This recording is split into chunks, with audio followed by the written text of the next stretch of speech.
I call the Leader of the Opposition and Member for Nanango. Thank you, Mr Deputy Speaker. Well, the election was almost a year ago, but I'd still like to use this opportunity to welcome members, the new members and the returned members in the House, and wish luck to those new members who are here in the 56th Parliament. I'm extremely proud and honoured to have represented the people of the Nanango electorate since 2012.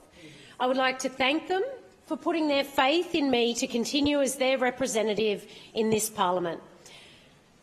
As like everyone in the chamber, we're all incredibly humbled to be elected by our community, and my passion and commitment to keep working hard for our community is as strong as ever, and I will continue to fight for our fair share of the region. As so many of my team have heard me say, all politics is local. And with the recent state electorate boundary realignments, which weren't that recent now, the Nanango electorate also includes, of course, still the Somerset and the South Burnett, but as well, with the additional areas that have may not been mentioned by me in this House in the past, of the Gympie regional area.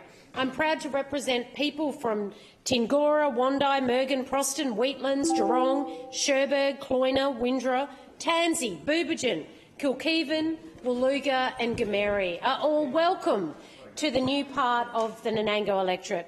I've travelled extensively across this part and met with many members of the community as possible, and I just really want to thank them for their warm welcome. And I know some of them have, particularly those around Tansey, have had real trouble because of the recent supercells that went through, as did the good people of around Cumbia and Coonabarabran.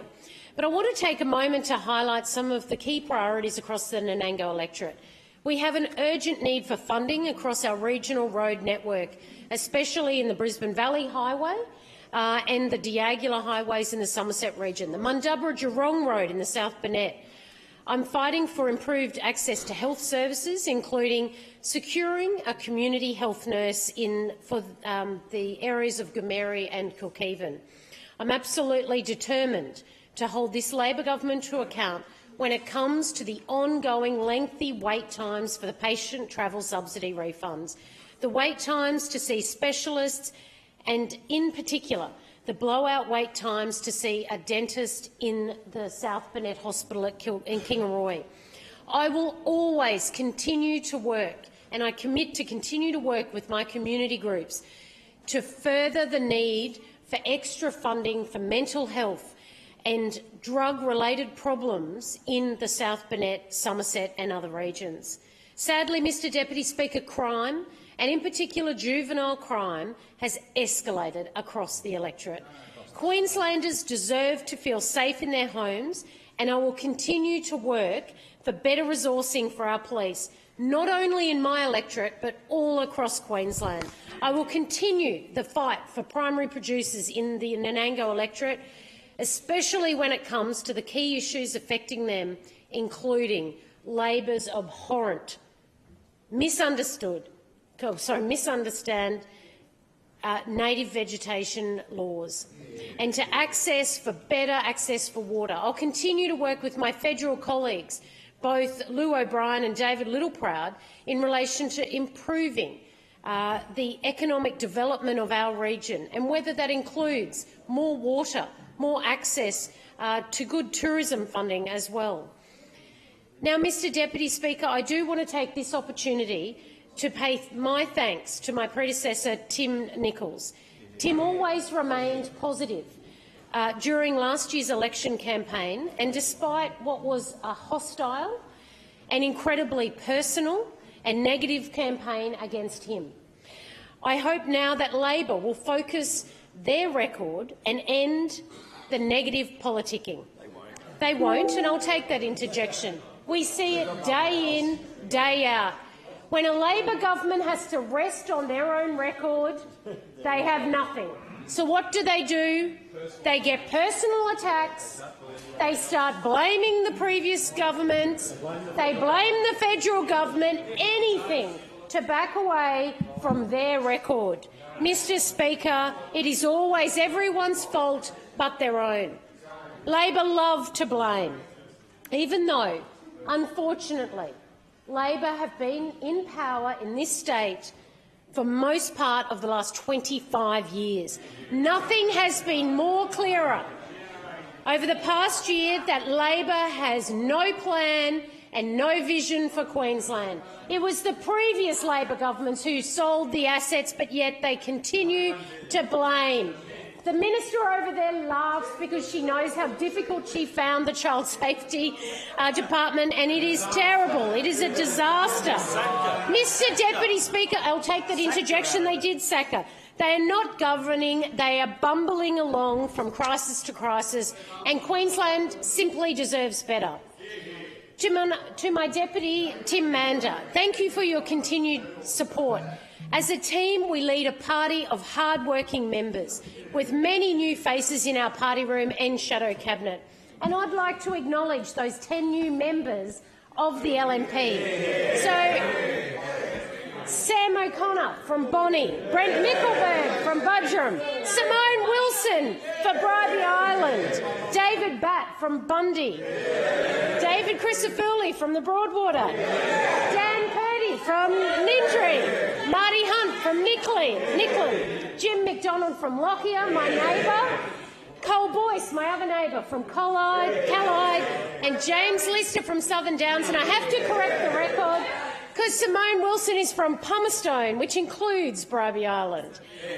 Look, it is wonderful to see all these new faces as part of the LNP team, because we are dedicated to the cause and knowing that the LNP is a party for all of Queensland.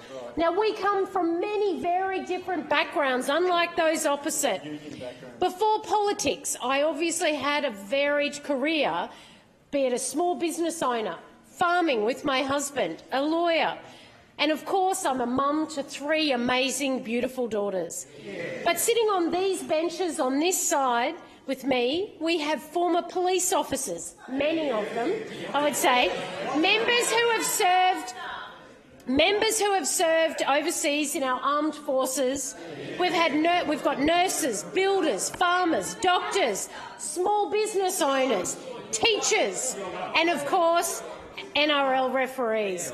And we all share, I said lawyers, we share a common goal, Mr Deputy Speaker, and that common goal is to work hard for our electorates and work hard for all of Queensland. Mr Deputy Speaker, my priority in this 56th parliament has been to unite Queensland with a team that represents all of Queensland. We need to end Labor's division between the southeast Queensland and the rest of the state. Mr Deputy Speaker, we unite for state of origin. We come together time and time again to defeat those in the south in the best contest of the year. Order. Members at the back will cease interjecting. Mr Deputy Speaker, as leaders in this place, we need to bring Queenslanders together, working for a better community, a better Queensland for our kids. And I will always fight for Queensland because I care about this state. Now, we live in a great state full of hard-working and passionate people. So I will always stand up for Queensland, for those hard-working Queenslanders, hard-working people, mums and dads, who make our state— Order. The minister,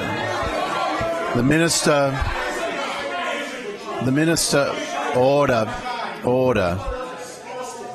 The minister will cease interjecting, with obviously just inflammatory interjections, or the minister will be warned.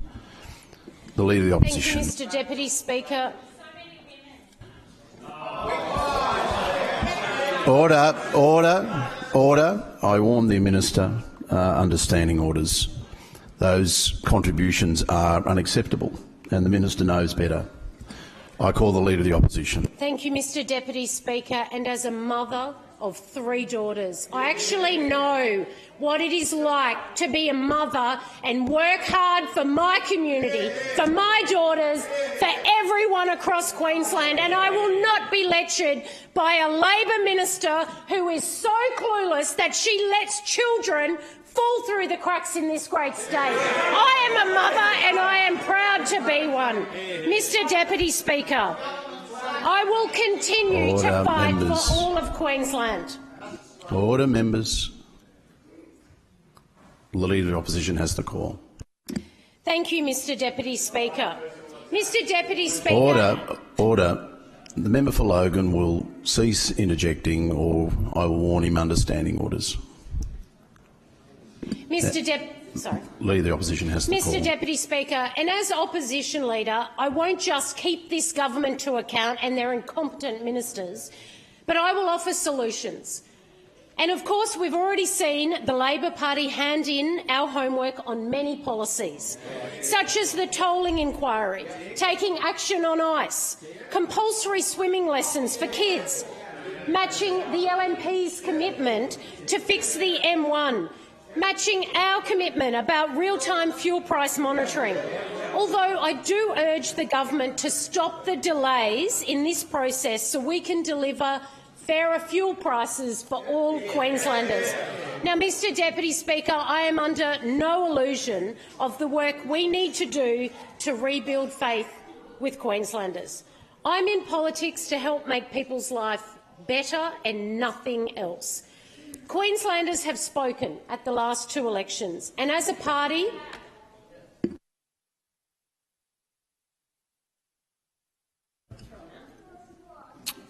the Leader of the Opposition has the call, but I am listening carefully to where interjections come from. Thank you, Mr Deputy Speaker. We must listen, regroup and rebuild faith in the LNP as the only party that can deliver for Queensland.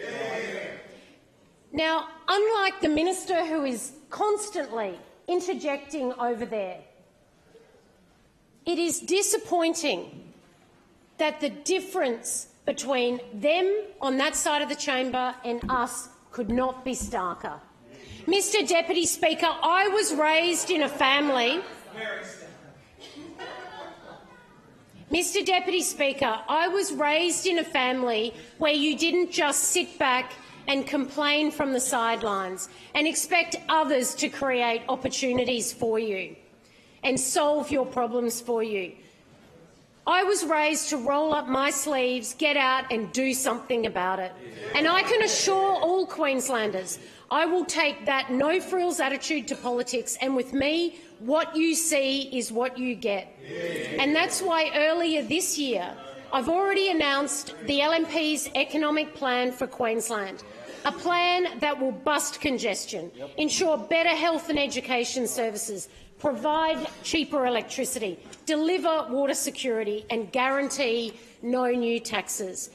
Our economic plan is focused on creating more jobs and more opportunities for Queenslanders, with a plan to grow our economy now and into the future.